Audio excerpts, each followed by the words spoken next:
So, lucky me, I got to go to an early screening of Baby Driver, which is done by my favorite director of all time, Edgar Wright.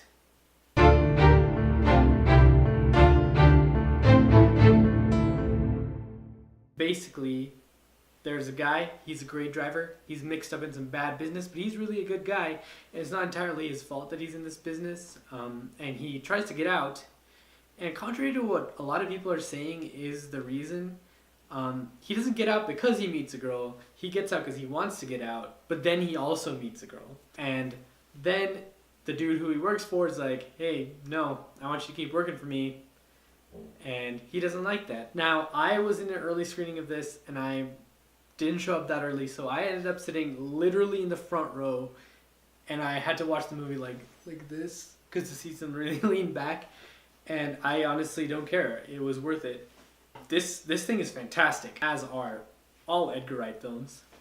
Nobody was sadder when he left Ant-Man than me. It's a wound that still hurts sometimes.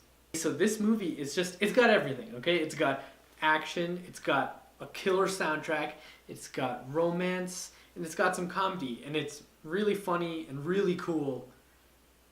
And it's just so Edgar Wright, but at the same time, it's actually kind of a departure from his style. He uses his style in this movie in like a very special way and in very unique ways, which is something I really like to see. I mean, I'm fine with him just doing what he does as he does it, but in this one, he really takes it up a notch, I think. The acting in this movie is just so good from everybody who's involved. Ansel Elgort plays the main character, and I didn't really know how I felt about him. I didn't really care for him because the Divergent series sucks.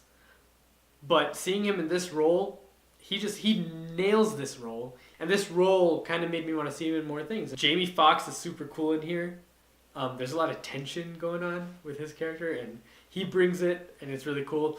Jon Hamm was awesome. I just loved his character in here. He was super cool.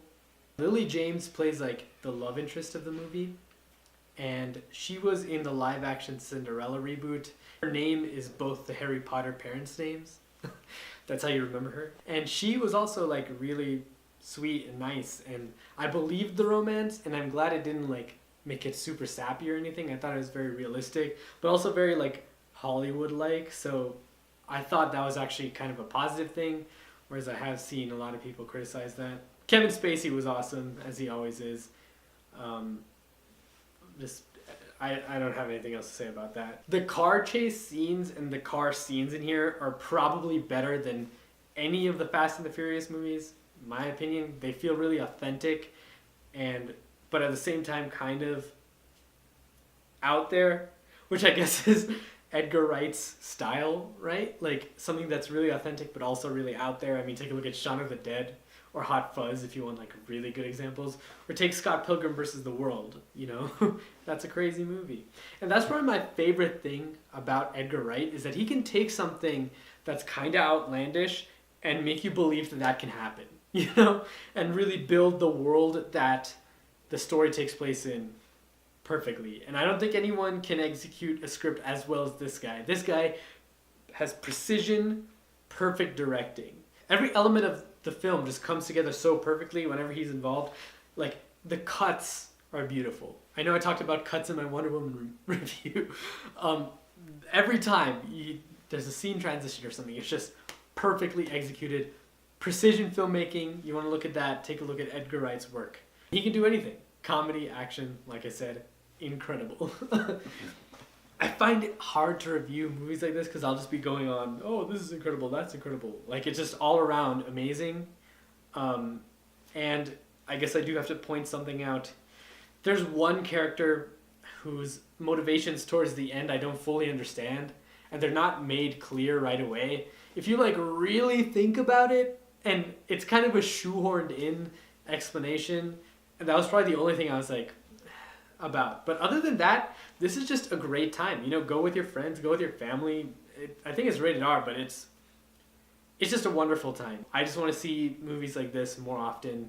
I'm definitely going to go again once it releases because I just loved it that much. And I do believe that they deserve the support. So you've probably already guessed right now, but I will give Baby Driver 5 stars. I loved it. I actually think this might be my favorite Edgar Wright film. I think Scott Pilgrim is up there, but I don't know. I got to see it again before I fully make that claim. Once again, thank you for watching. If you like this video, hit that like button. If you want to see more of my stuff and get notified, hit that subscribe button. It really means a lot to me. And don't forget to share it with your friends, your family, your loved ones. Recommend this great movie to them without actually having to say anything, because I did all the work for you. You're welcome. Anyway, I will see you in the next video.